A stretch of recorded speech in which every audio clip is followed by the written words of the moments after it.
So my name is Marette Monson.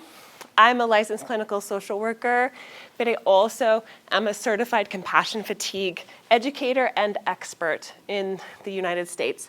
There's only a handful of us, and I happen, probably like 12, and I happen to be one of those. And so I love to spend my time helping other people understand compassion fatigue and also how to heal from it. Now, an interesting story about that is I attended a seminar much like this that was online many years ago about compassion fatigue by a gentleman named Eric Gentry. Now, Eric is the leading expert on compassion fatigue in the United States. After the seminar was finished, I sent him an email and I said, "This is all great. I loved hearing about compassion fatigue and how to prevent it, but what do you do if somebody's already suffering from it? How do you help them heal from it?"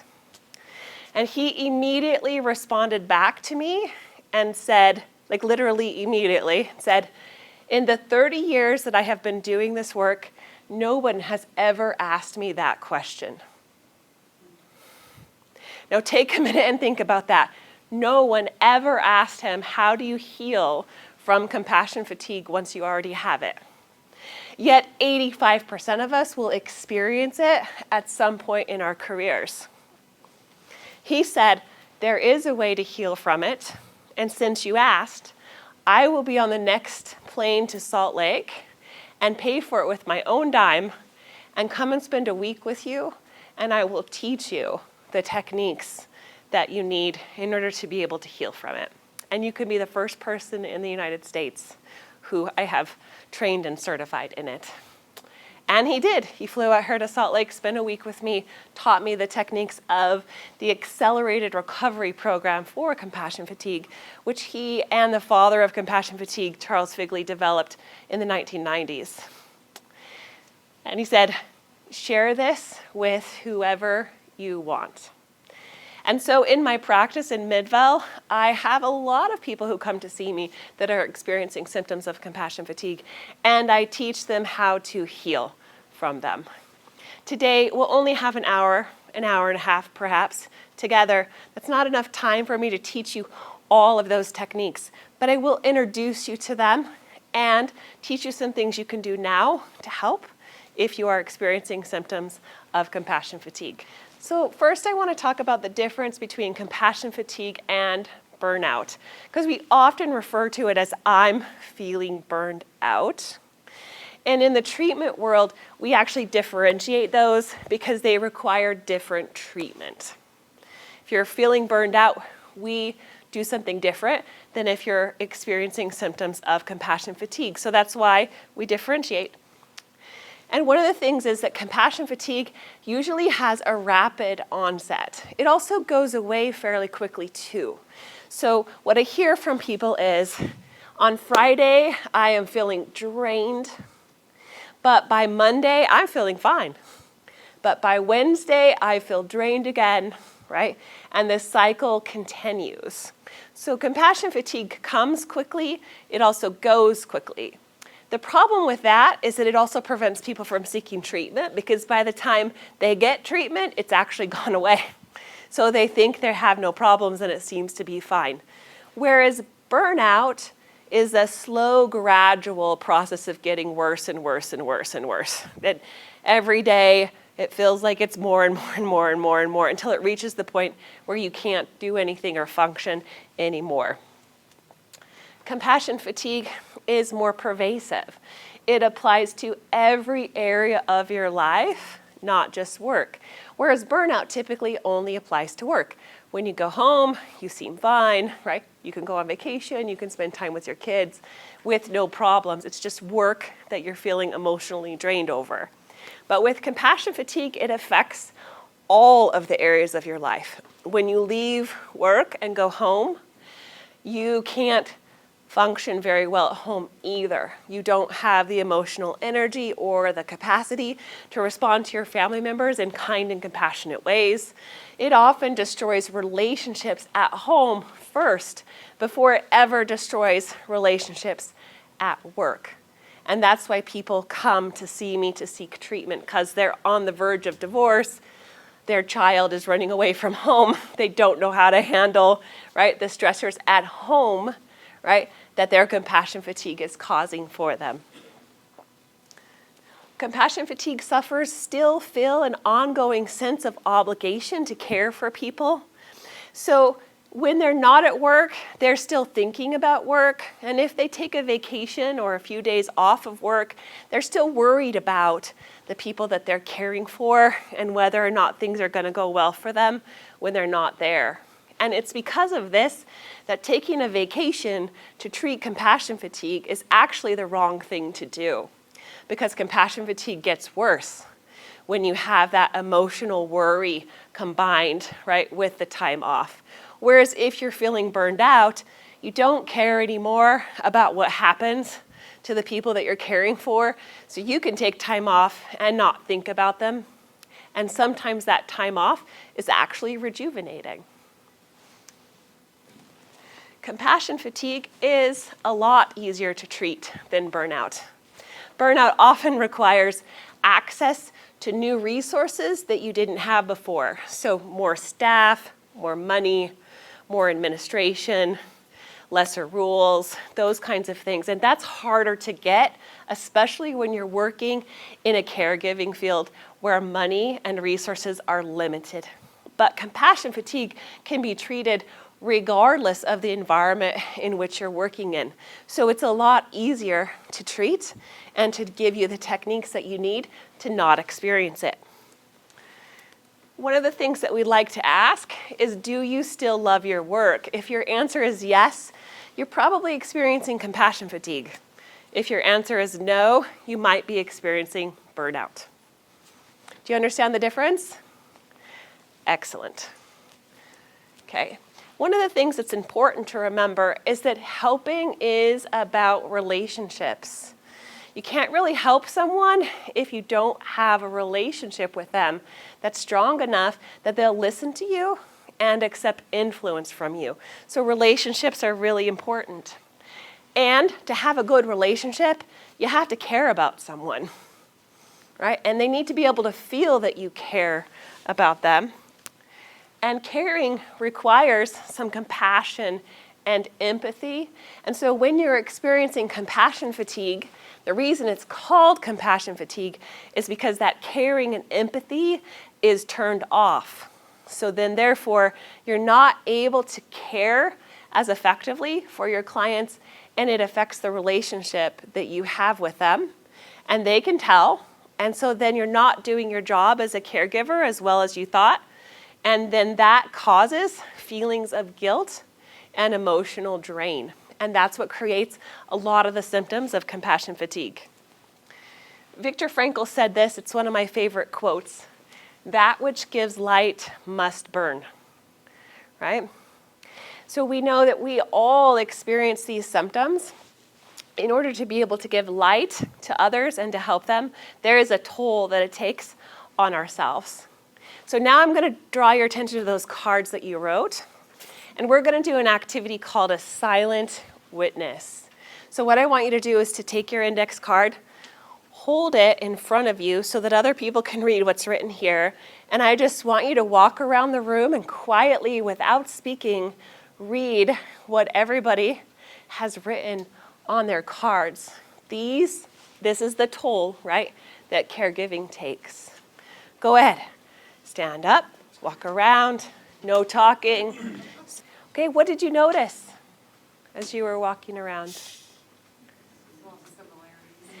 Okay, someone said, notice the similarities. I see some heads nodding. A lot of the things were the same. Anything else? Some people are more sensitive. Some people are more sensitive than others, you notice? What else? There was an emotional toll that you read about. What's that? There's a bond between you. Now that you saw that you all experience this in the same way, right? What's interesting is that you all said there's similarities. There's the same kind of emotional toll. There's a bond between us. But yet, we don't talk about this, part of being a caregiver. Yet, we're experiencing it all the same, really. People were nervous about sharing it because it's not something that we like to talk about. We like to say we do this work because there's a lot of positive things that come from it. We tend to not talk about the negative things that come from it, even though those negative things are pretty universal and affect every one of us, right? Instead, we internalize those negative things and think that there's something wrong with us personally, that we're weak, right? Or we just don't have good enough boundaries. I hear that a lot. I don't have good enough boundaries. Or I don't do good enough self-care, right? And that's why I'm experiencing these symptoms. Well, I'm here to tell you that's not true. Okay, compassion fatigue has nothing to do with bad boundaries or poor self-care. Nothing, okay?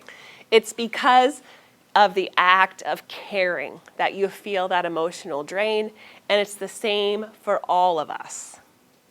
So it probably would be good to kind of break down that barrier and be more willing to be open and talk about how our jobs affect us in this way so that we can support each other through that instead of personalizing what it is that's happening. We're starting to do that, but we've got a long way to go. So let's talk about some signs and symptoms of compassion fatigue. Many of those you put on those index cards. There's a lot of them, and I can guarantee that every single person in this room has experienced one of these, or maybe multiple of these. Just because you have some of these symptoms doesn't mean you have clinically significant compassion fatigue. There actually is a test for that. But it is good to be aware of these symptoms, and if you're experiencing many of them or experiencing those symptoms frequently, it's probably a good idea to seek some kind of treatment.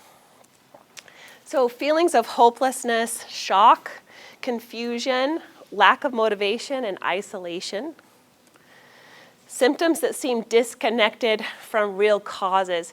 When I talk to people who have compassion fatigue, they will say, my job really hasn't changed. It's not become more stressful, right? And my life isn't more stressful, but I'm feeling more stressed about it. Feeling an ongoing sense of responsibility for the care of someone who is suffering. That's that they're constantly on your mind, right, of what it is that's going on with them and how you're helping them. It emerges suddenly with little warning. You have thoughts or dreams about your work that are intrusive. So you're supposed to be shopping and picking out a head of broccoli, and instead your mind is thinking about your work, right, and your caregiving. It undermines your ability to spring back after other life demands. I see this one quite a lot, where they'll say, I've always had a difficult child, right? But now I just can't respond to them with the same compassion and care that I used to. I can't spring back from that letdown like I used to, or that stressor like I used to be able to do. Let's see. And if left unattended to, compassion fatigue can lower your satisfaction with your job, definitely, but also with your life. People have high rates of depression and suicide when they have compassion fatigue that has been ongoing for a long period of time. In fact, the American Psychological Association did a study on their members after one of their prominent board members in the United States committed suicide. Now keep in mind, these are psychologists, right? So psychologists should understand depression, right, and seeking treatment for it. So they did a study to find out what was going on and discovered that the majority of their psychologists were experiencing symptoms of depression. In fact, they said psychologists have 4 times the rate of depression than the clients that they work with. Now, what does that tell you, right? And it was because of compassion fatigue that had gone untreated for so long, for various reasons, that they hadn't acknowledged it or treated it. And so the American Psychological Association started to get behind initiatives to bring more awareness to compassion fatigue.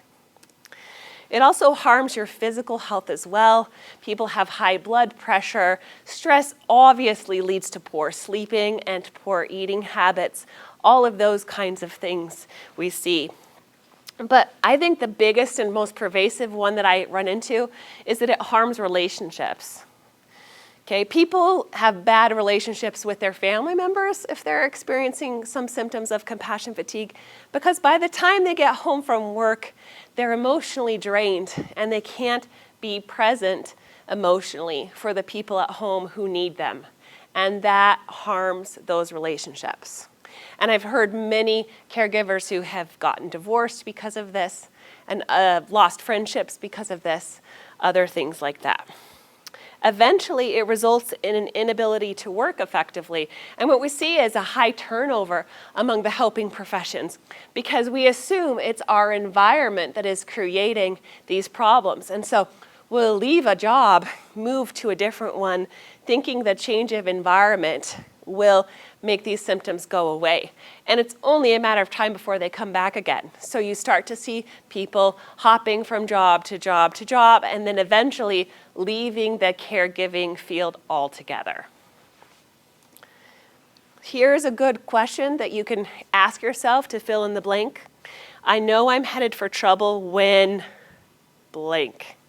You don't need to share this with other people. It's just something for you to keep in mind. What is it about you that helps you know when your emotional drain is enough that it's going to cause problems, right? I know for myself when I stop responding to emails or phone calls, right? Because every day I get emails and phone calls that come in. And I'm usually pretty good about responding to them quickly. And when I notice that I'm putting off responding my emails and phone calls, that's a clue for me that I'm starting to experience symptoms and I need to do something preventative, right? So think about what is it for you, right? How do you know that you're headed for trouble? How do you know that you're starting to get worn out, okay? And be aware of that. This actually is the test for compassion fatigue. It's free. It's called the ProQol, PROQUOL. Thank you. And it's found at this website, PROQOL.org. And you can download it for free and take that test, and it will tell you how much burnout you're experiencing or how much compassion fatigue that you are experiencing. And we always recommend that you don't do this as part of your job. I know administrators are like, ooh, let's help everybody manage their compassion fatigue. Let's give them all a test.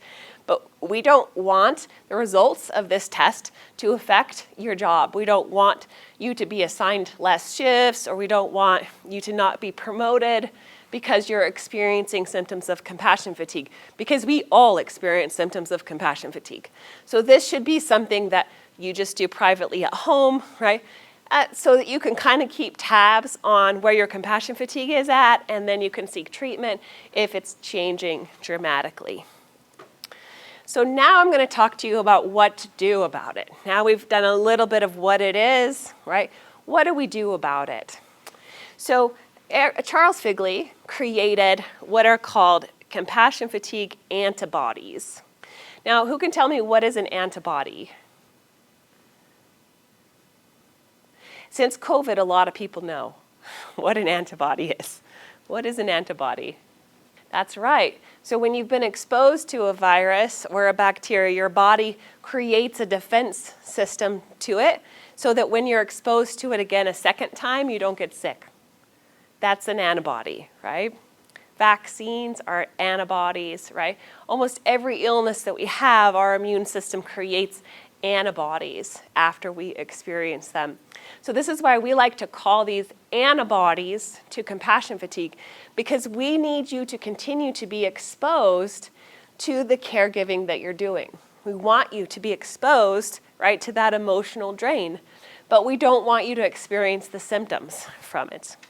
So if you can do these 5 things that will help you develop some antibodies that can help you be able to continue to do your job without experiencing the symptoms.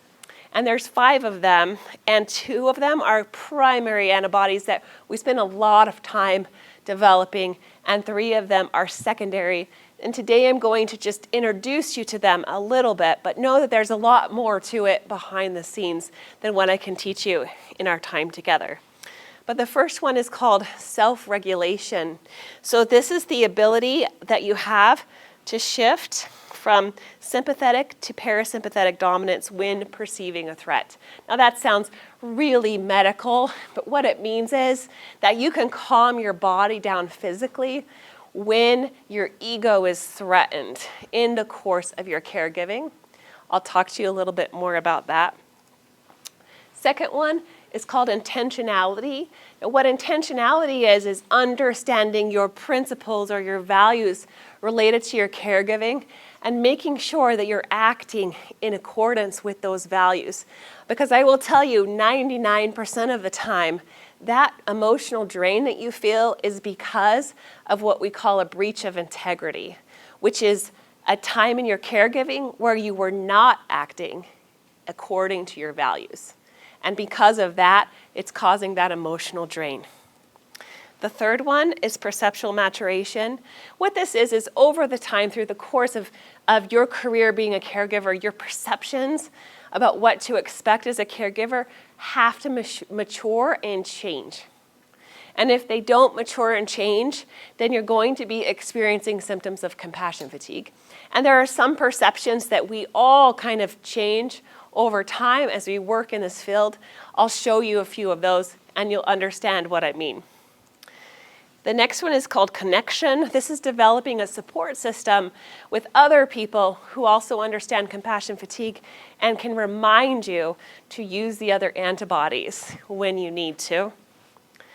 And last is the thing that everybody usually talks about, which is self-care.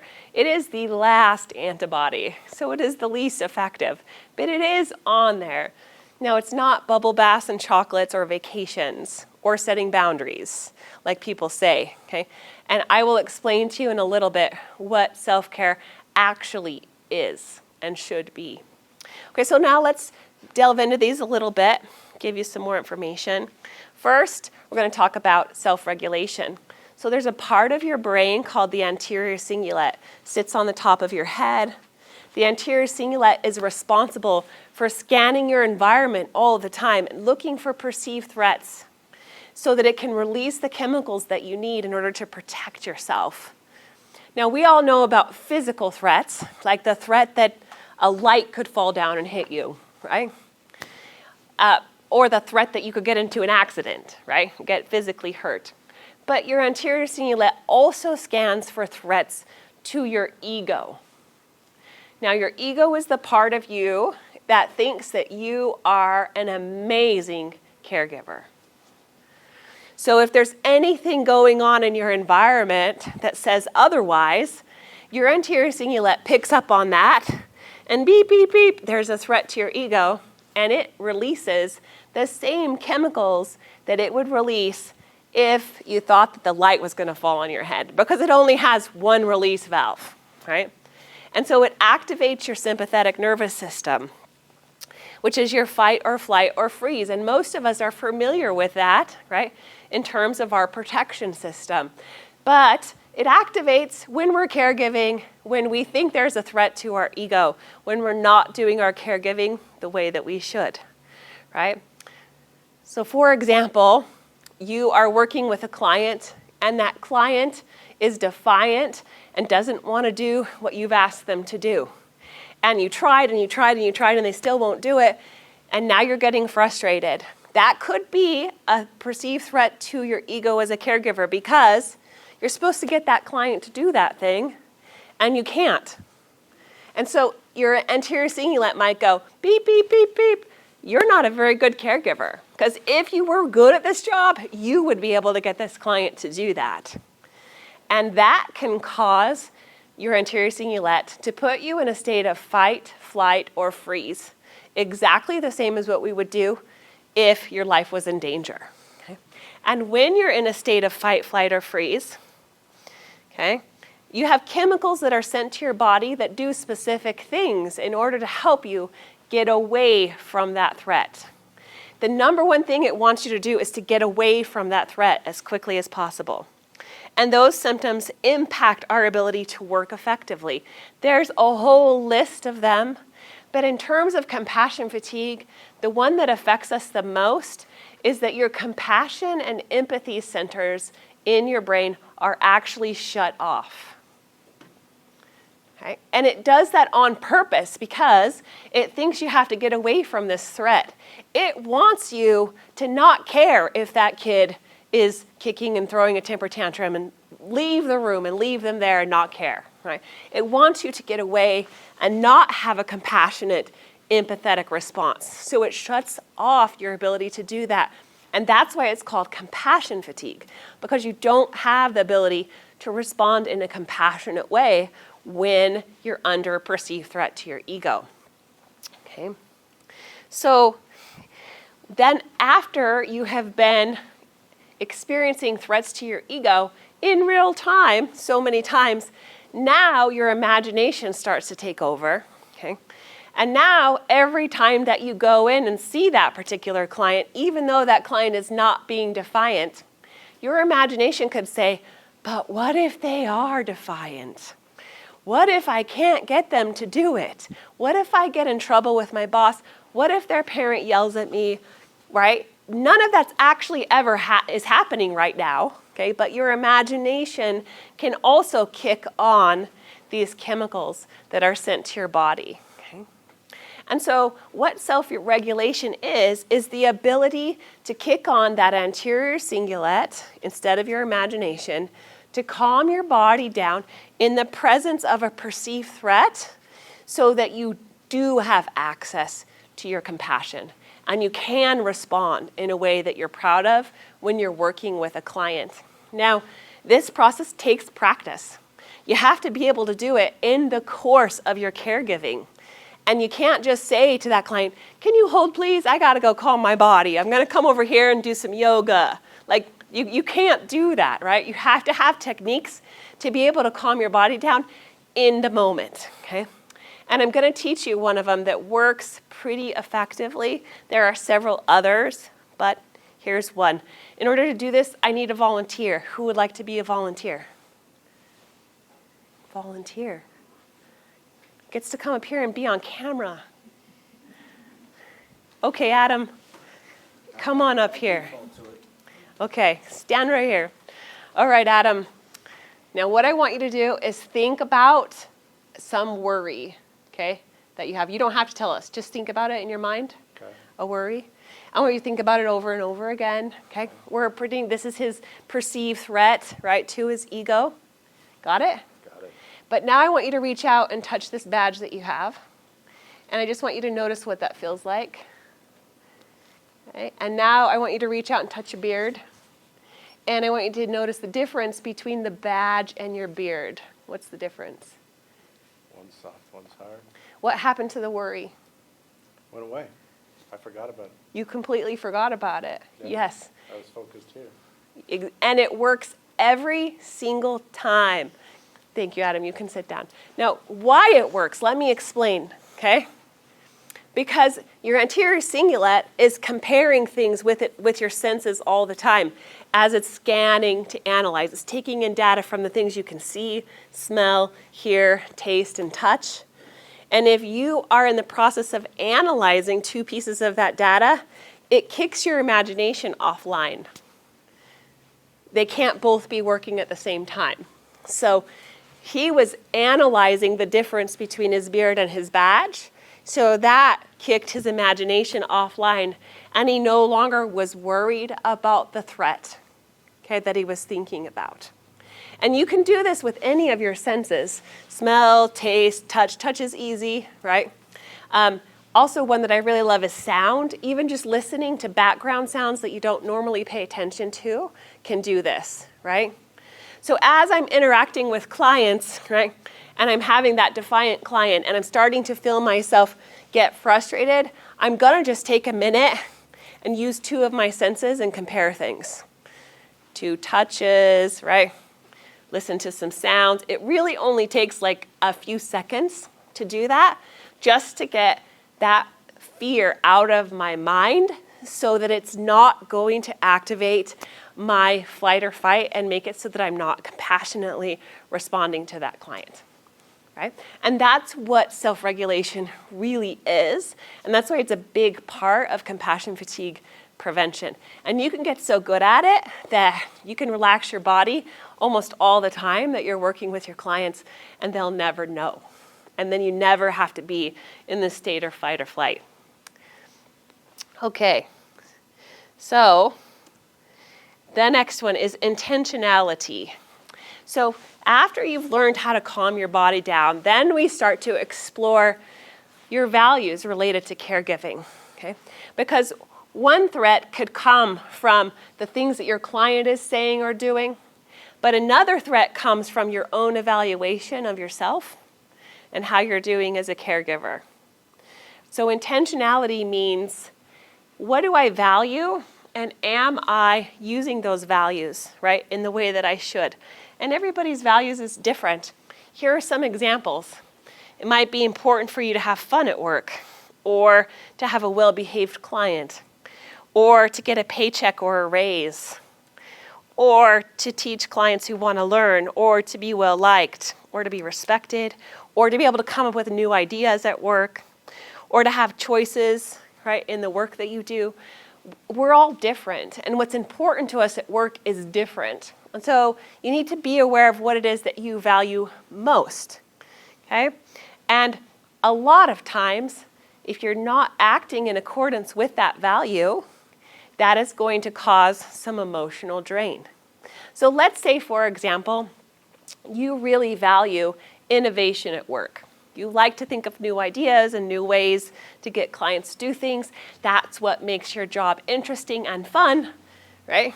But you have a boss that won't let you implement any ideas. Okay, now you're not acting according to your values, and you're going to feel a great emotional drain, right?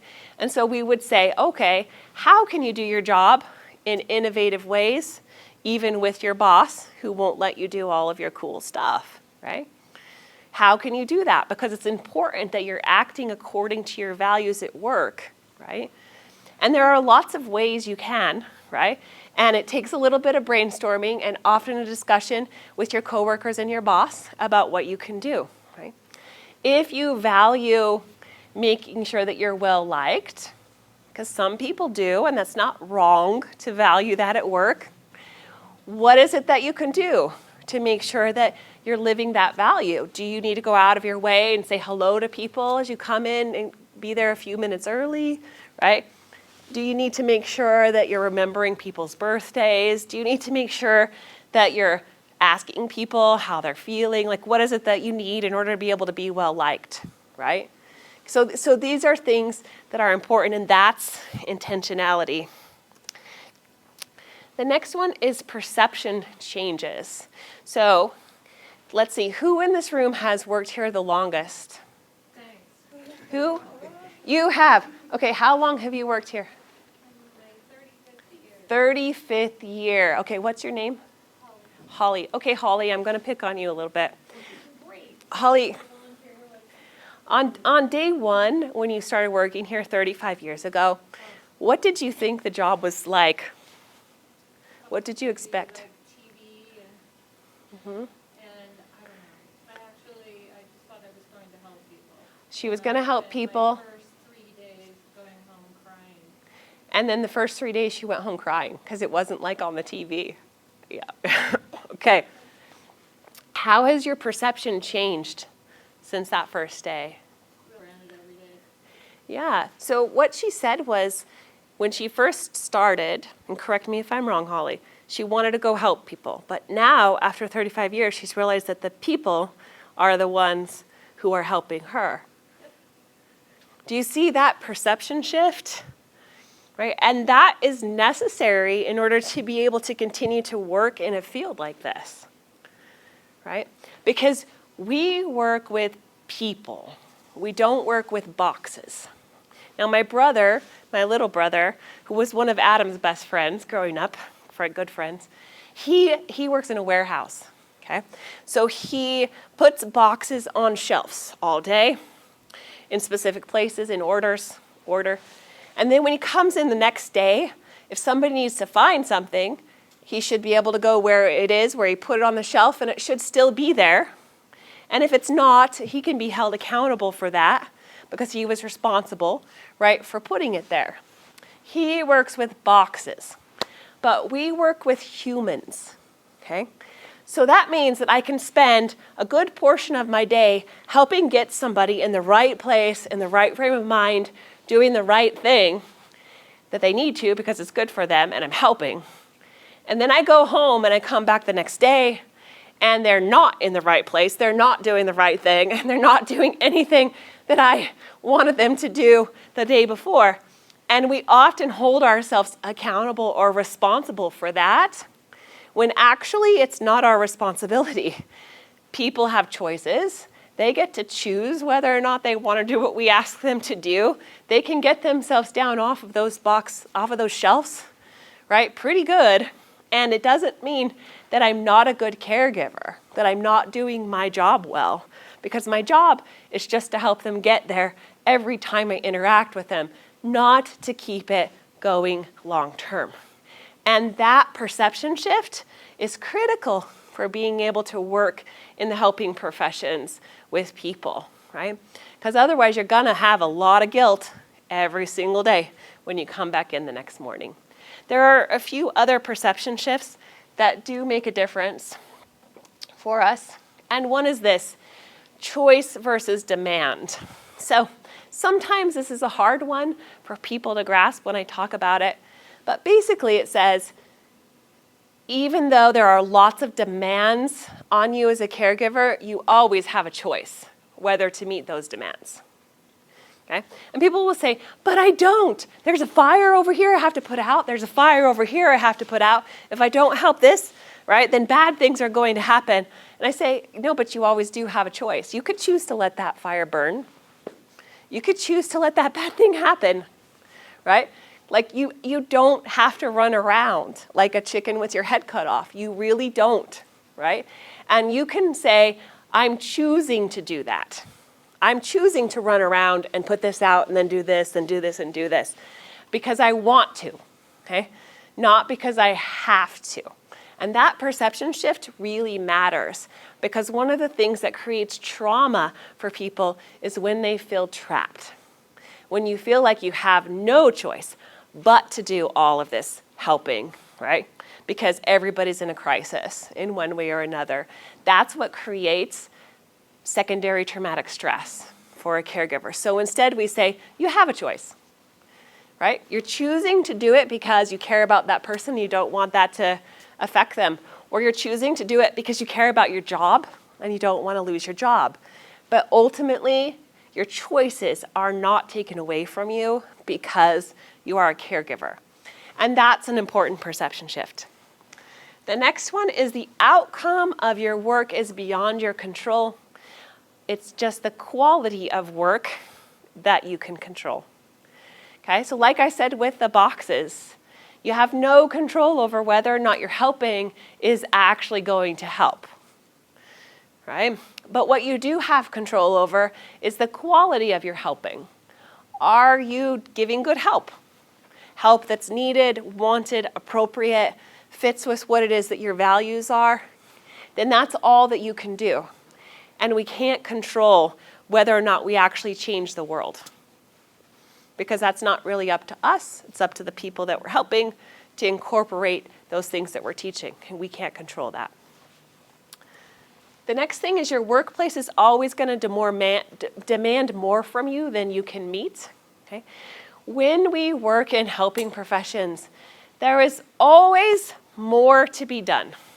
Okay, and if you're the kind of person that can't rest and relax until all of the I's are dotted and the T's crossed and there's no paperwork left and every project is finished, you're going to have a really hard time in this profession because that's not how it works. After you get one I dotted and one T crossed, there's always another one that pops up There's always another need that has to be met. There's always another phone call. There's always another piece of paperwork that has to be completed. You will never be caught up, ever, in this field. And you have to shift your mind to accept that doesn't mean that you're a bad caregiver. This is just how it is when you work in a helping profession. There's tons of people that need help and not enough people to do it, so you're always going to have more work to do. All right, now let's talk about connection. We talked about how important it is that we talk about this, right, with each other, because you want to be able to have people that understand what compassion fatigue is and know that it isn't a failure or a weakness on your part. So we like to say you should find 2 or 3 compassion fatigue buddies. I like to say somebody from your workplace is probably good for one of them because they can understand the stress related to your work. But then somebody who's not from your workplace is good for another one in case you need to vent about your work and you don't want that getting through the grapevine or gossiping. So find 2 or 3 people and say something like this. Hey, today at work we had this great presentation on compassion fatigue. And during that presentation, I was told I needed to find somebody that I could talk to if I was experiencing some symptoms of compassion fatigue. And your name was the first one that came to my mind. Would you be willing to be my compassion fatigue buddy? And they'll say, what do I have to do? And you say, all you need to do is be available for me within a 24-hour period for a 30 or so minute talk if I need it. And I'm not going to make it urgent, right, or pull you away from your other job duties. Just within a 24-hour period, I need you to be able to make some time for me. They'll say, okay, I can do that. What do you want me to do? And you say, all I need you to do is listen to me talk about what it is that's going on, and then ask me this one question. Did you handle this situation according to your values? That's it. That's all. Don't problem solve with me. I just need that reminder that what causes that emotional drain are situations where I didn't handle things according to my values. And so that will help me identify what value it was that I was not handling well, right? And then how I can change and do things differently next time. And that's it. That's all I need you to do. Ask me that one question. Now, it's important that this is not venting, because venting has actually been proven through research to not help, and it actually makes things worse, because now you're upset and so is the other person, because you want them to say, oh, I know, it's so terrible, right? That's what venting is. And this is not that, okay? So that's why we only say, just ask, did you handle this situation according to your values? And that's it, okay? And by the way, I'll do the same thing for you if you do the same thing for me, if that person is in a helping profession as well, okay? And that kind of connection and support can be really critical in helping you be able to identify and respond to your symptoms timely. Now, last, what is self-care? This is what it is. Self-care is not bubble baths and chocolates, not vacations, not boundaries. It's doing the thing that you know you need to be doing, but you're not. Okay? Because the guilt that you carry drains your emotional reserves. Okay? And there's always something that you're putting on the back burner because you're doing all of this helping. Whatever that thing is that you're putting on the back burner, if you do that thing, you're not going to be having as much guilt, and you're going to feel rejuvenated and recharged. And so it's a constant process of identifying what that thing is and then saying, you know what, I need to make time to do that. Because if I don't, I'm going to be experiencing more symptoms of compassion fatigue. And it's different for everyone, okay? For some people, it's spending more time with a family member that they haven't had time to get around to. For other people, it's learning a new skill that they really wanted to do but never had the chance to yet, right? For other people, it's things like, well, I need to get my finances in order, or I need to start exercising again, right? Whatever it is that you know you should be doing and you're not, that's the thing that you need to prioritize in order to take care of yourself, okay? Okay, great. So as a reminder, here are the 5 compassion fatigue antibodies. 1, self-regulation, the ability to calm your body down in the presence of a threat to your ego. And often it's a threat that's coming from your client because they're not doing what you want to do, or it's a threat that's coming from yourself about how you're thinking that you're performing as a caregiver. 2, intentionality, making sure that you're aware of your values related to caregiving and that you're acting in accordance with those values. And if you're not, you're identifying that and making some changes. 3, perception shifts, being open to and allowing yourself to change your perceptions about your work. Okay? And take advice from the people who have been doing this for a long time, because they've already made a lot of those perception shifts, and they can encourage you to do that as well. And it's a process that we all go through, okay? 4th, connection. Get your compassion fatigue buddies available so that they can help remind you about these other antibodies. And 5th, make sure you're doing the thing that you know you should be doing, but you're not. If you can do these things, you can be an effective caregiver for a long time of your career and not experience the symptoms of compassion fatigue. If you are experiencing symptoms of compassion fatigue, it's okay. We all experience them. Make sure that you seek some help, right? Get some help at recovering from these things and making sure that you're not going to be experiencing the depression that often follows.